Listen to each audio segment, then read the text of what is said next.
Oh, hello. Hold on. It's all wonky. Let's turn this light down too. Unnecessary. All right, I'm back. We're here. Not a lot of people here today. It's really, really late. I'm sorry getting started. We had a very long meeting, and then I had an interview with a newspaper lady, and then a newspaper story came out. Why is it doing that?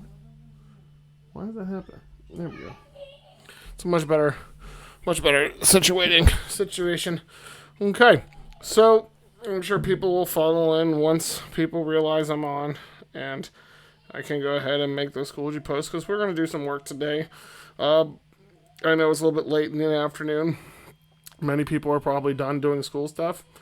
Um, Now it's on the phone. Silly. Why would I have to stand 6 feet away from someone? They're not going to come to my house. For real. Now, a couple of things. We've got some ideas for new content. You guys have two story times coming out tomorrow. I think is the day it's going to come out. I think I'm going to do it for a Friday. It sounds about right. And then an announcement as to what else we're going to be doing.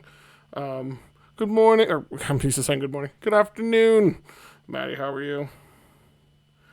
Okay, so a couple things before we get started. Streaming now. Woo! Send. Okay. That's done. And then we're going to go into Schoology and set a little hello to everybody. Post.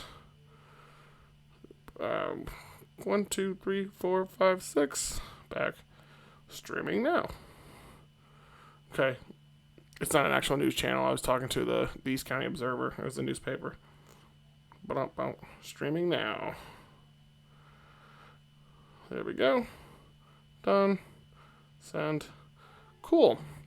Hey, hello Izzy. Welcome back. I know because it's super late in the day, and I want to see what the numbers are like later in the day now that people are actually awake. Because I know children don't wake up until, gosh knows, 2 in the afternoon. I have to be up every day about 7 o'clock. Not that I used to get up earlier for regular school, so it's actually kind of nice. I'm doing well, Maddie. I'm doing the best I can. Just trying to kind of do. Oh, look, it's Kendall because everybody likes to wake up at 6 o'clock in the afternoon. So, a couple of things, a couple of formats, updates, changes, things going on. I'm thinking about making my streams later in the day, partially for daddy daycare reasons. 40 days till summer, it feels like summer already hit. But I'm gonna keep streaming into the summer. I don't know. I think that's warranted. I might get like 2 people watching every day, but yeah, you never know, right? Whew. So, couple things. Little things. Not tooting my own horn here. I was in the newspaper today. That's cool. Newsflash: you have 2 more teachers who are going to be in the newspaper. Probably. Yes, we are taking notes, Hudson. Well, we're kind of going back over notes because I want to make sure we understood that last Civil Wars battle one. We're going to go back through that again, just making sure we're all on the same page, following up on that. But yeah, you got 2 more teachers who are about to be in that very same newspaper. I don't know exactly what day. I'm not going to spill the beans, but it's very soon. So, and I might be in it again for a different thing. I don't know why they keep asking me to talk because I'm not very interesting. She just the reporter left a voicemail asking could I explain to her the story of how I got my stomach caught in a car trunk, which I find very amusing that she really wants to know that badly. Okay, is watching the streams going to be a grade? No, Norman, you don't have to watch. You can go home. You can go play Rainbow Six Siege or whatever it is you do. Nolan Middle School is iconic. I agree. No, watching the streams are unnecessary. If you just want to go through the PowerPoints, do your thing, and leave this year as the way it is is up to you. I can't control everything you guys do. So I can control the assignments you turn in. So if you guys looked in Schoology this morning, you would have saw that I added another assignment today. Fairly simple. It's not a reading like a historian, like I promised. I left a little. I gave you a simple poster project. You're making a campaign poster from the 1860 election. You have to pick a particular candidate, talk about the candidate's background, talk about their political party affiliation, You need to bring up the platforms or the ideas the guy had or whatever they wanted to do, and what region of influence did they have. So where did they have the majority of their followers in the country? Was it the north, south, east, west? Okay. That's so sad, actually, because I wanted to go back to school. Well, we are where we are, and it's unfortunate. I'd rather be back at school myself personally, but if we have to make this, we'll make it. So, anywho. Whew. So, on that note, we get started. So, I won't play video games anymore. Man, that's why I dropped out of kindergarten. Too many games. Alright, let's see. Whoop, whoop. Well, that's not right. That's the wrong screen. I doubt anybody wants to interview you, Karina, let's be fair. All those stupid University of Florida sweatshirts you wear. Okay. I'm sure Garbage Men will come by and say hi. Alright, so we're going to go ahead and let's pop this on that screen real quick. Make sure. Let me see. We're going to double time here. Cool. Alright, we're on the right screen now. We're going to flash forward to where I want to be.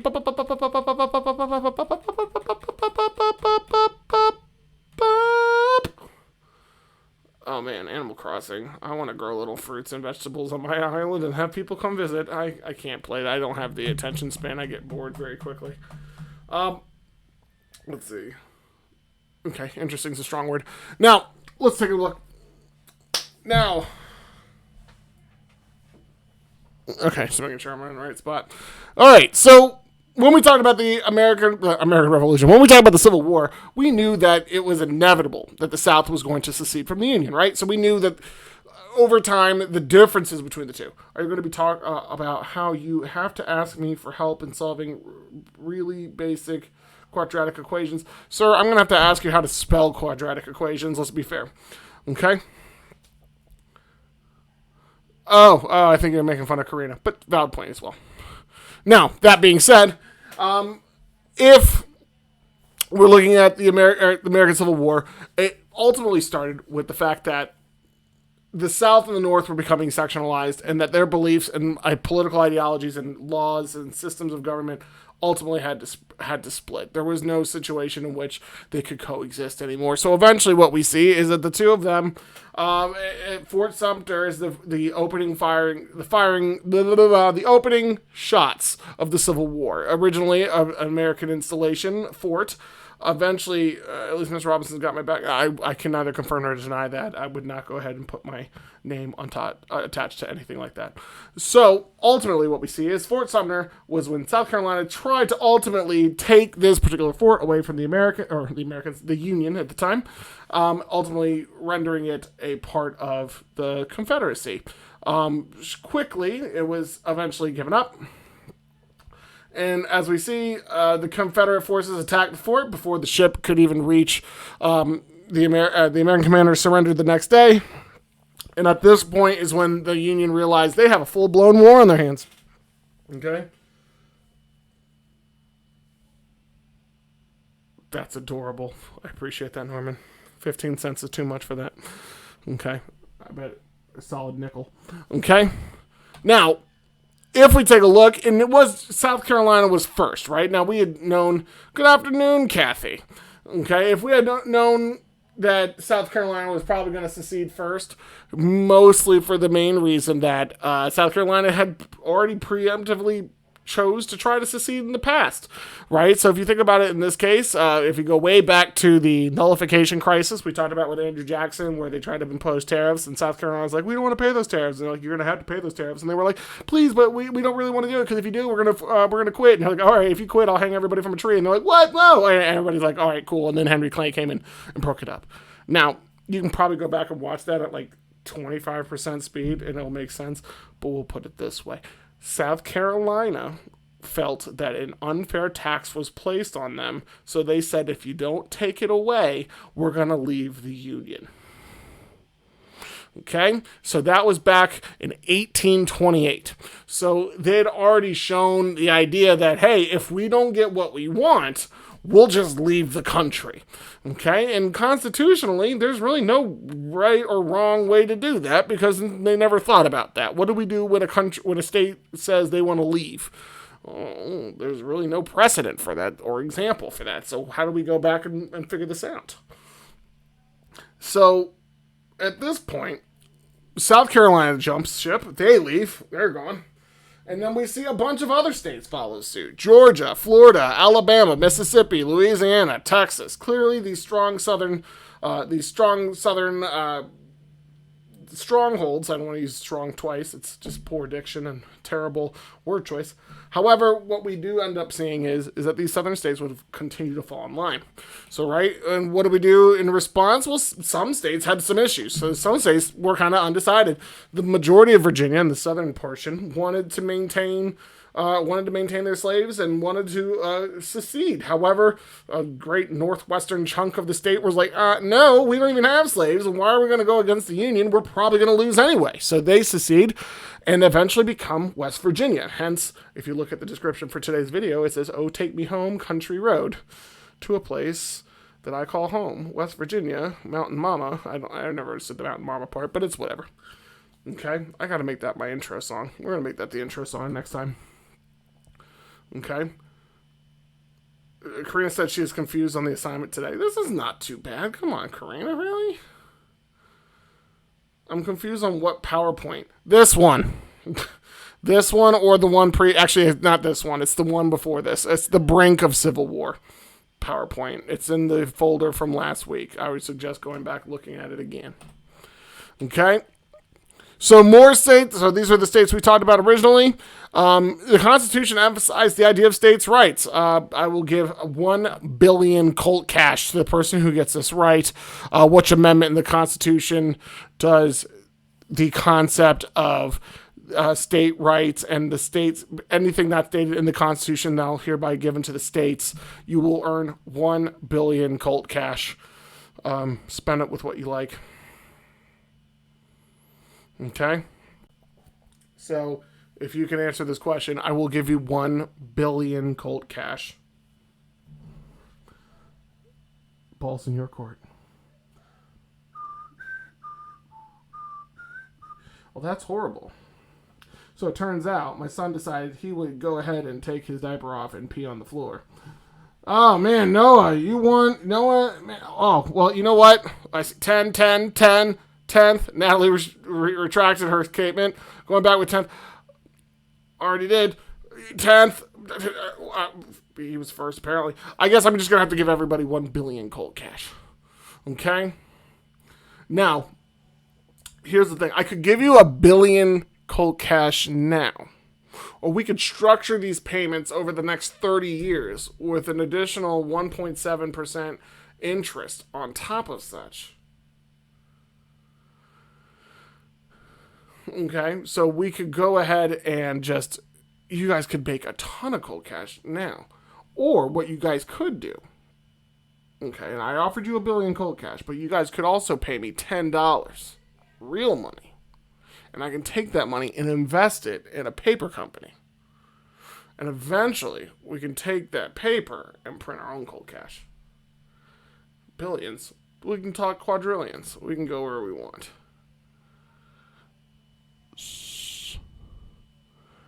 Norman, don't do that. What could we use Colt cash for exactly? Whatever you want. Think of it that way. You can dominate a game of Monopoly. Who knows? You could throw it and make it rain and make yourself feel rich, even though you're not. Hey, it's whatever you can do with it. Or you can put it underneath the charcoal in your grill and you can really get a good fire going pretty quick. Okay? It was pretty exciting. Either way, I don't recommend starting fires. It's definitely not something we need to do. So, anywho, also, I'm not trying to start a pyramid scheme in which I would go and collectively rake your money and force you into a particular economic situation that you could neither control nor ever see yourself out of successfully, only for my financial gain. But it is what it is. Now, monopolizing the schools economy. Sweet. Hooray! Now, ultimately, we see the Confederate States of America is born here with these first original states seceding. Do you want us to put a lot of information on the poster as opposed to no information? We can go with that one. I would say definitely put as much information. We're not going back to school, Mr. Robinson. You guys are reading too far into my plan here. Okay? Yeah, Connor, you realize oh, well, that's awkward. All right, so I do realize that, I'm going to be going back to Nolan at some point. Y'all may not be, but I will be. Okay? Now, on that note, here's where we're going now. So, we realize that there's some states that ultimately did not join the South, even though they did have slaves. They ultimately ended up staying with a part of the Union, and these are what we call the border states. We want to definitely know our border states, so memorize all of these. This would be a very valuable thing to have for a future quiz coming up probably next week, but let's be realistic. Delaware, Maryland, Kentucky, Missouri, and West Virginia eventually. Okay? Now, we also talked about last time, way back when, we talked about the resource advantage that the North had. It was staggering. It was not even close. On nearly 9 or 10 to 1. It was definitely a serious advantage that the Union had against the Confederacy. And ultimately, we were talked about the Anaconda Plan. The concept that they were going to encapsulate the South by taking over the Gulf of Mexico, the East Coast, as well as the Mississippi River. By that, it's like a snake strangling around the South, so that means they cannot get their goods up and down any of the waterways that would make it efficient, quick, and fast in mobilizing their soldiers and supplies. That meaning it would be a quick and swift victory. However, the South had a very, very, very smart military man in their pocket. And a man from Virginia, one with very strong personal beliefs, one that we're going to be talking about on tomorrow's stream. Go ahead and put it in the comments. I will be giving out 1 trillion Stanley nickels for whoever can give me the correct answer for this one. 1 trillion Stanley nickels. For the person who can tell me which military mind ultimately led the South to a much better position and advantage through much of the war, even though they clearly did not have the resources to compete with the North. So, once again, for 1 trillion Stanley nickels, who was the military mind that helped guide the South through much of the war? Okay, I'm starting to see. General Lee is the name of a car from the Dukes of Hazzard there. No, let's be fair. Okay, General Robert E. Lee. Yee-hee! Confederate Army General. Good call. Solid, Norman. Your sarcasm is strong. Yes, very good, ladies and gentlemen. We are getting it right. For an additional 5 billion 5 billion Schrute bucks. For 5 billion Schrute bucks, tell me, ladies and gentlemen, who was a strong Confederate military leader who got shot by his own peoples? He got shot by his own peoples. It was a very unfortunate situation. Some people prefer drywall. Some people prefer stucco. It just depends. Just kidding. My name is Lee. That's not true. 6. His name was 6. Okay, sounds like a neighborhood Drake grew up in. Yeah, but I don't think he made contributions to anything skill. Yeah. Very good. Stonewall Jackson. Very good, my friends. You guys are getting it right. You are talking about my man Stonewall Jackson. Eventually, like a brick wall, got shot by his own people. Look, you see, it shows that you guys pay attention last time, because we hadn't talked about that in a while. He forgot friendly fire was on.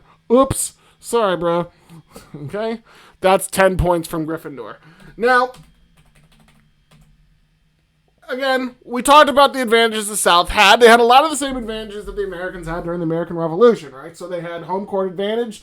They had something to fight for. They had concrete military aims. Their goal was, hey, if we win, we get to maintain our way of life and maintain slavery and ultimately survive and create our own fledgling little democracy and government. If we lose, we're probably going to be arrested and many of us killed and many of us ultimately stripped of all of our assets and land. So there's a reason to do this. But not only that, they had the best officer in the war next to, many would say, yes, he was probably greater than that of Ulysses S. Grant. Robert E. Lee was a military mastermind. Not only that, he was the guy who caught John Brown at Harper's Ferry. If you recall that from the last assignment, all the guys shot him was, minus 100. That's a sad. Now, if you think about it, the dude. Let me take a quick break and talk about my man's Robert E. Lee, because Robert E. Lee gets a really bad rap in American history from those who aren't really well versed in American history, because whenever you see the name Robert E. Lee, you tend to think, a lot of times you tend to think of the Confederacy rebellion going against America. However, if you actually look at Robert E. Lee fought for what he thought was ultimately right. And in fact, Abraham Lincoln, right at the outset, when he realized war was coming, reaches out to Robert E. Lee and says, hey, would you be my general? Would you come in here and run my army? And Robert E. Lee was like, look, I love this country. I also disagree with the fact that many of my fellow Virginians are saying that they'd rather maintain slavery than maintain this union. However, Robert E. Lee was duty-bound to his state. You got to keep in mind, he was an older gentleman at the time, so you're talking the 1860s. So he's probably born in the very early 1800s. He was raised at a time where many people prioritized their colony and nowadays state over that of the entire Union. Because if you think about it, way back when the original country was formed, it was the Articles of Confederation, and we learned what a confederation is, right? It's a loose association of states that really only come together to help each other out when they absolutely have to, and kind of like the European Union. They only come together when they really need something for everybody, and for the most part, they kind of just do things on their own. Granted, the European Union is starting to reach for a little bit more power. Okay? However, if you think about the concept that he was a native Virginian. He was proud of Virginia, right? He was ultimately most proud of... Let's take it to the main topic here. He was most proud of being from Virginia. He didn't really... he viewed himself as an American, yes, but he was very proud of the fact he was Virginia, and the idea of him actually going to fight against Virginians was something he couldn't settle with morally. He couldn't really put himself in a position where he felt that he needed to, or he felt that it was right for him to do so. So what ultimately happens is he sides with the Confederacy, and specifically because he does not want to fight his own statesmen, the people he grew up with, the people he knows, the people he honestly trusts, and ultimately joins the Confederacy, because that's what the rest of Virginia did. If we recall, Virginia split. You had West Virginia that was like, hey, no, I'm not going to go ahead and be a part of this Confederacy thing. We don't even have slaves. You're fighting for a cause that means nothing to us.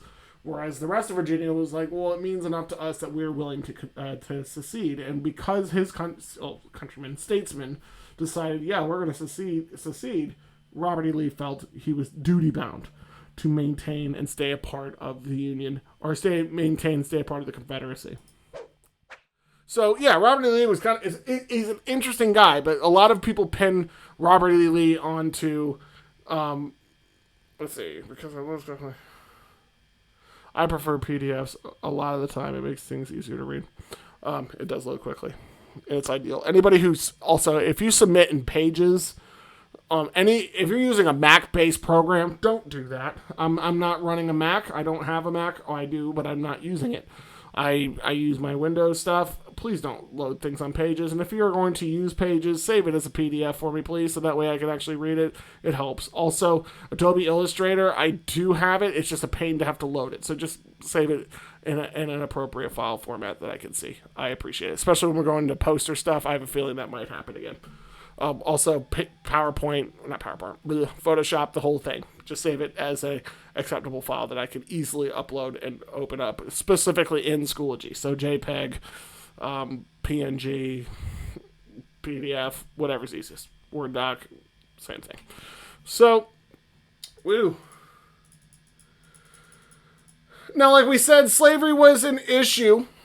Slavery was an issue that really only affected the wealthy. And this is one of the things that would kind of become a symbolic point of the war. This was a war, it was a war for the rich fought by the poor. Okay? Hold on one second. Jalen, is he peeing again? Jalen?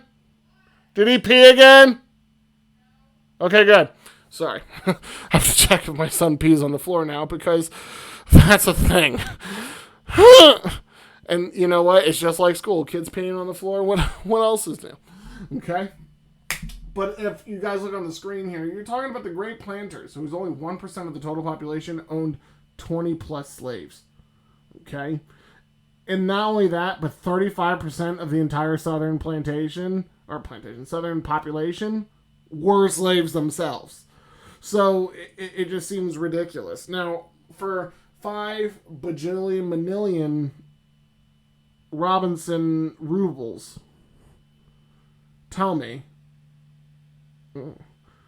what compromise within the Constitution was created to ensure that states in the South could use slaves as a part of their population toward representation in government? Ooh, that's a toughie.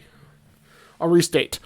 What compromise in the original Constitution allowed states to use slave populations as part of the counting toward their total representation number in Congress? Boom! Get it. You can't do it. I know you can't. It's too hard of a question. I'm going to be 100% honest with you. I don't think you're going to get this. Prove me wrong. Clearly, this is a psychological technique to get you to actually look at it. Well, you won't, but it's okay. Well, that was very fast. I was not prepared for that. Well, now you guys are just copying each other at this point. Hudson won this round. Oh, in fairness, Maddie actually called it what it's called, a 3/5 3/5 compromise. It's a weird word, I'm going to be honest with you. I mean, it could be worse. Let's see. All this stuff. It's very awkward. Alright. The Missouri Compromise. Seriously, Norman, come on, man. I know you're just trying to help your fellow brethren out.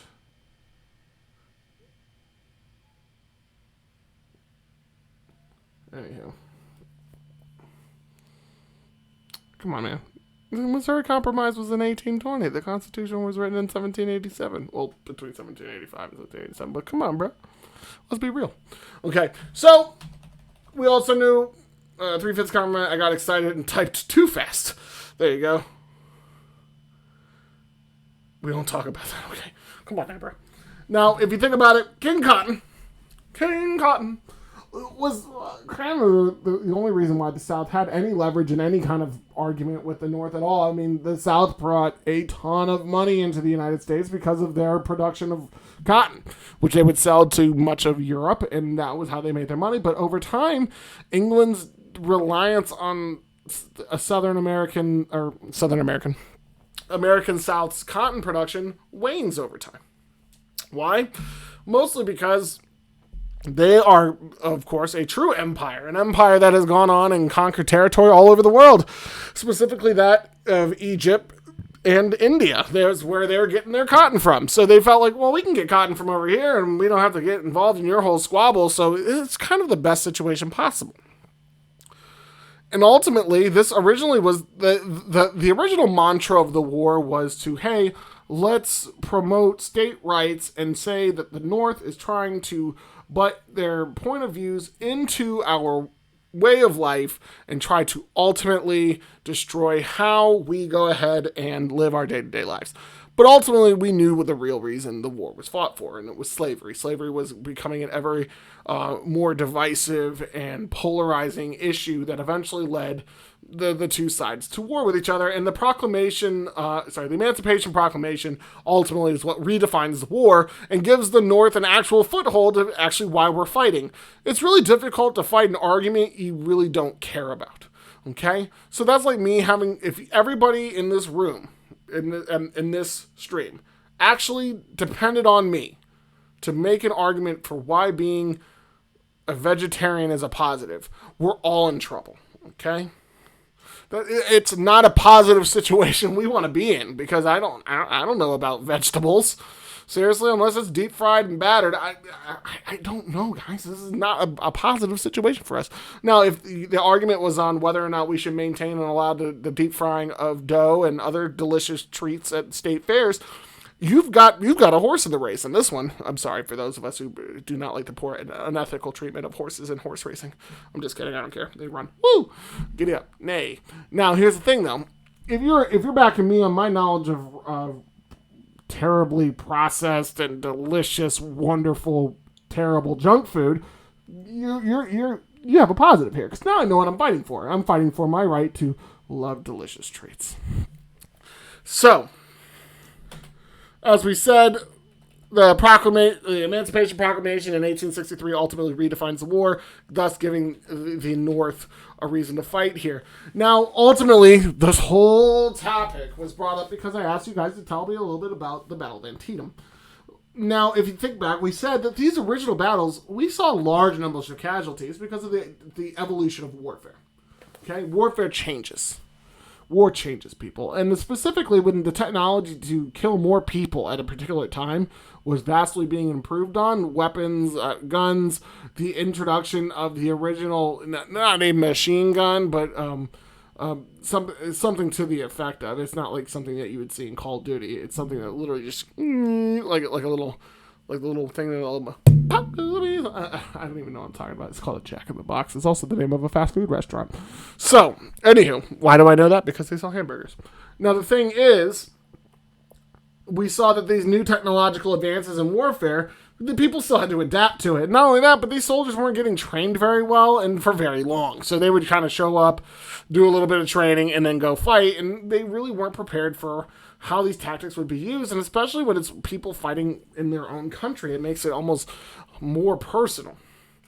Okay, and as we saw in the Battle of Bull Run, the Union troops had to retreat in chaos. It was not a great situation, and we are seeing large numbers of casualties, right? 5,000 in the first battle of the war, and in many wars prior to this, that's a number that you would see. Okay? But ultimately, we see as a result of his loss of Bull Run, Lincoln replaced McDowell with a man by the name of George McClellan. Okay, and George McClellan, who was named a general-in-chief in the Army, and he doesn't even last that long. We're going to talk about this tomorrow as well. George McClellan, because we're doing a whole PowerPoint on the characters of the war, so we're going to talk about each individual that we really need to know about. Many people thought he was kind of phoning it in as general because he did not have much faith in Abraham Lincoln and felt that by showing that Lincoln couldn't get it done as commander-in-chief of the overall military, that McClellan would walk in and replace him and beat him in an election. But the problem is, when you're the general who's supposed to be winning these battles, and you're trying to say, hey, well, this loser can't even win, and you're the guy out there fighting, people aren't going to trust you either. So many people thought he was kind of phoning it in so that way he could sneak in and become president. Man, double crossing. But once again, we see that at the Battle of Shiloh, Confederate forces then staged a surprise attack on Grant's army and ultimately are successful until eventually Union reinforcements kick back in. But ultimately, what I'm trying to say is this: what we're looking at now, though. Sorry. I'm not sure what this is saying. Sorry, I had a weird email.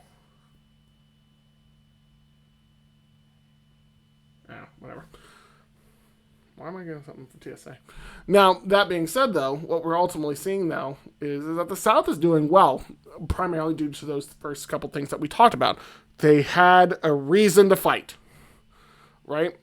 So when you have a reason to fight,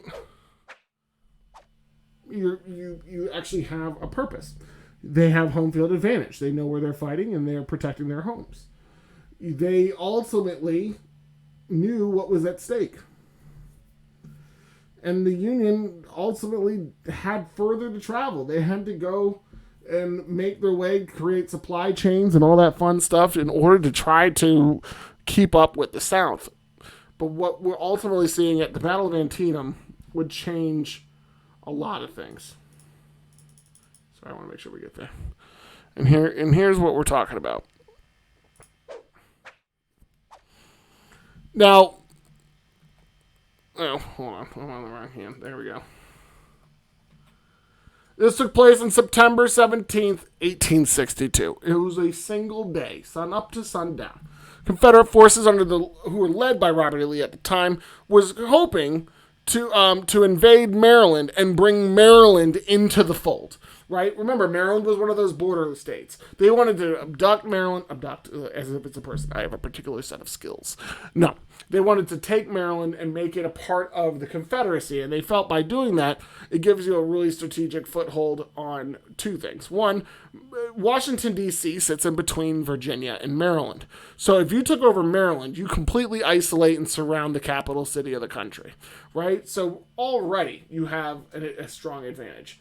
But by also taking Maryland, they were hoping that Europe would notice. Okay?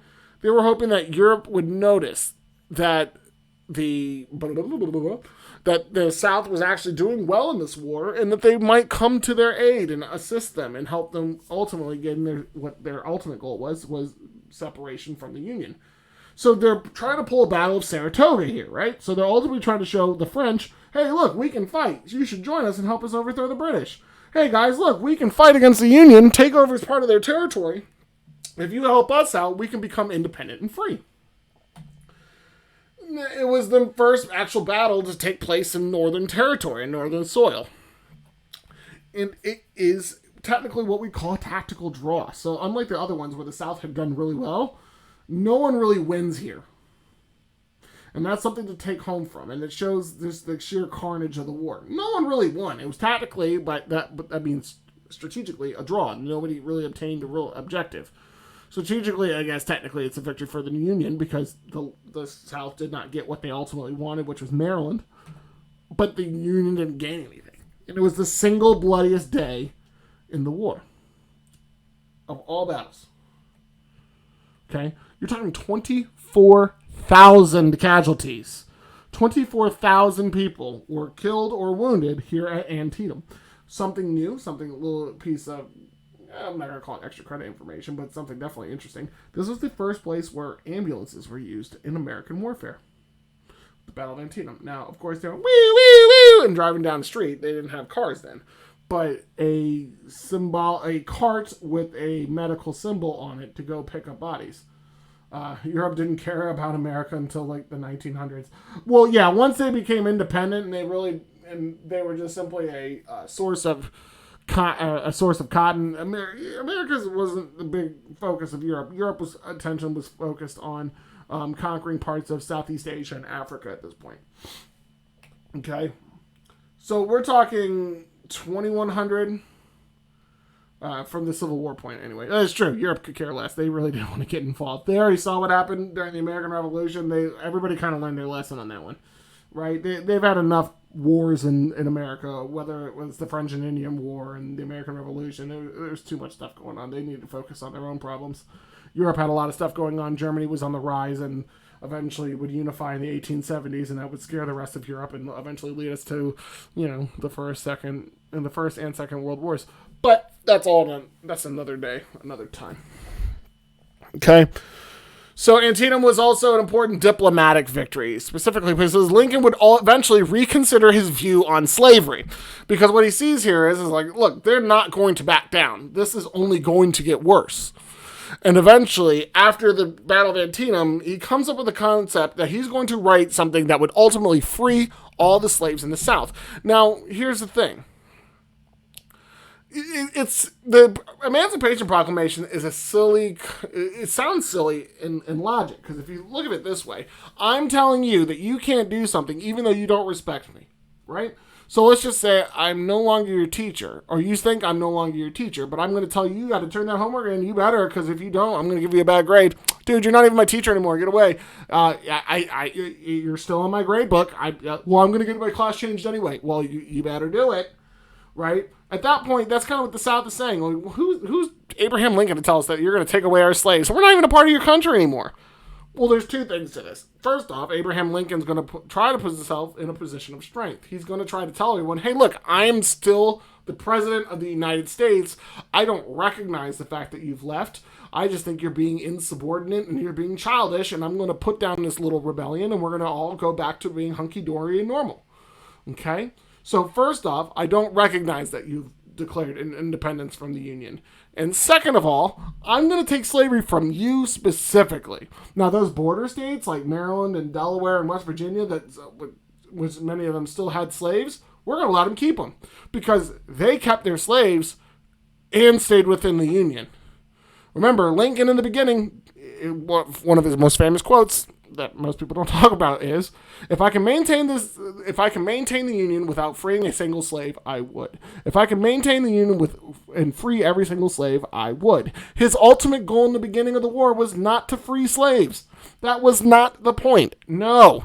His original point was to restore and maintain the Union. That was his only objective. Okay? His only objective throughout the entire thing was to keep the Union together, maintain the structure of the Union.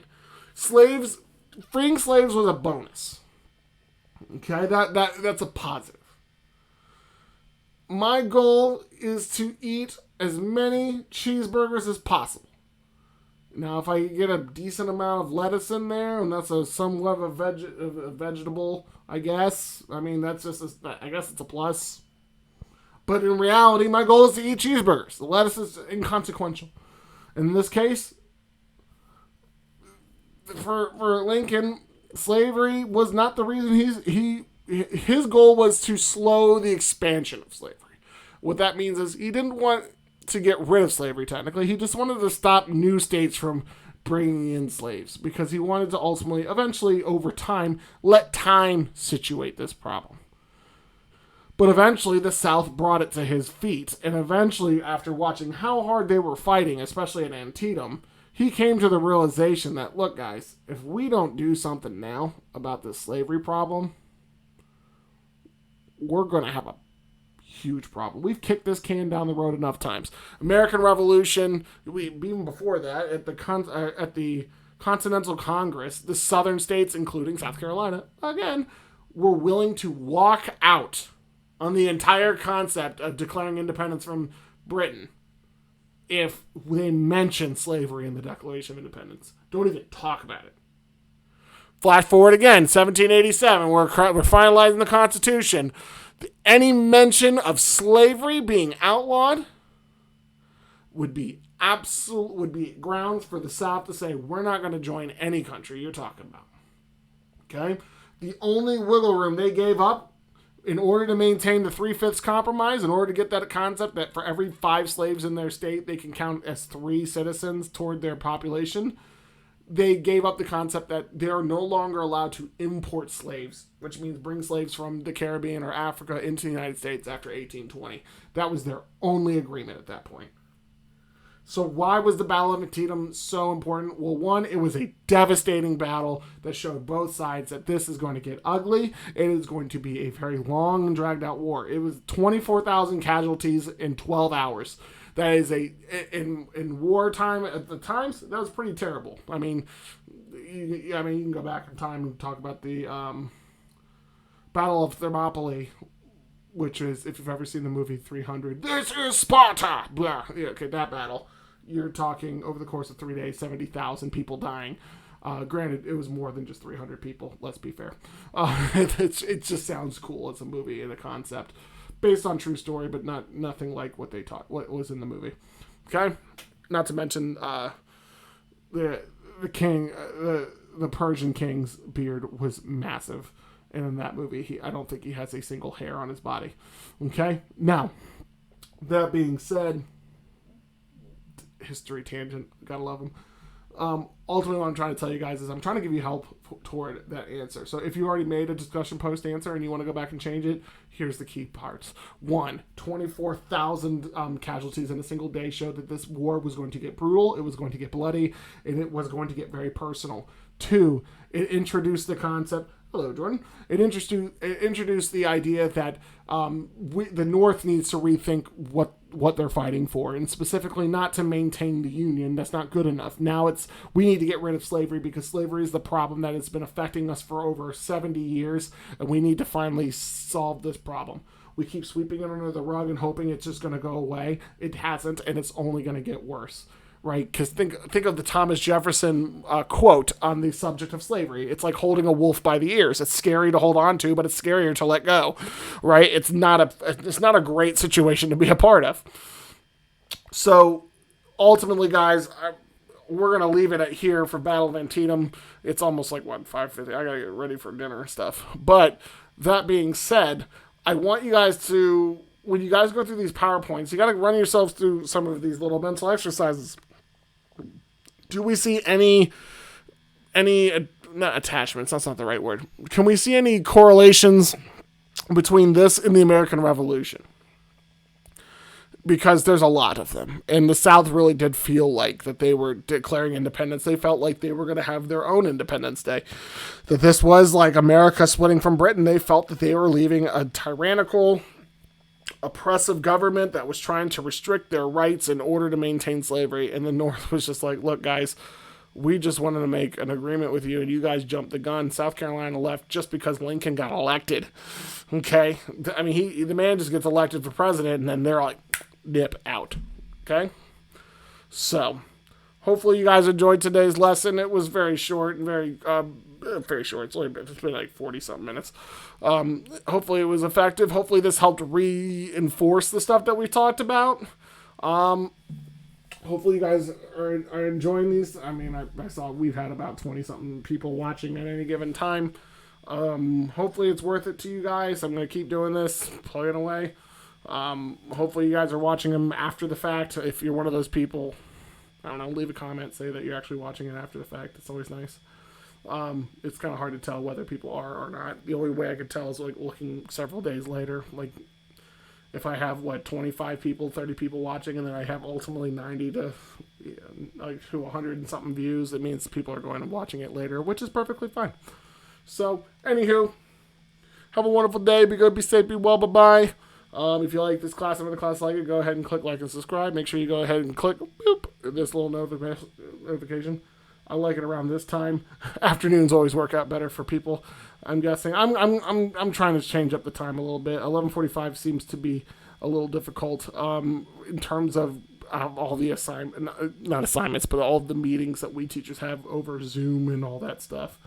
It's always just it's a big pain that we have to, for me at least, for 11:45. I'm going to try.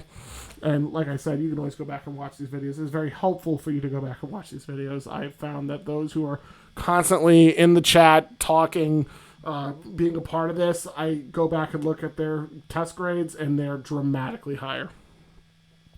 Because a lot of you are missing out on that. For those of us who aren't watching, you're missing out a lot. You're missing out on the hearing me talk about it, going over it, giving you examples, things that you should know, things you should listen to, things you should look out for. You're missing those key parts of it. So, like I said, have a wonderful day. We're going to be safe, be well, and stay safe, guys. Woo! What happened to my mouse? What happened to my mouse? It's alive. Sorry. I want to make sure you guys get to your little intro video. Adios.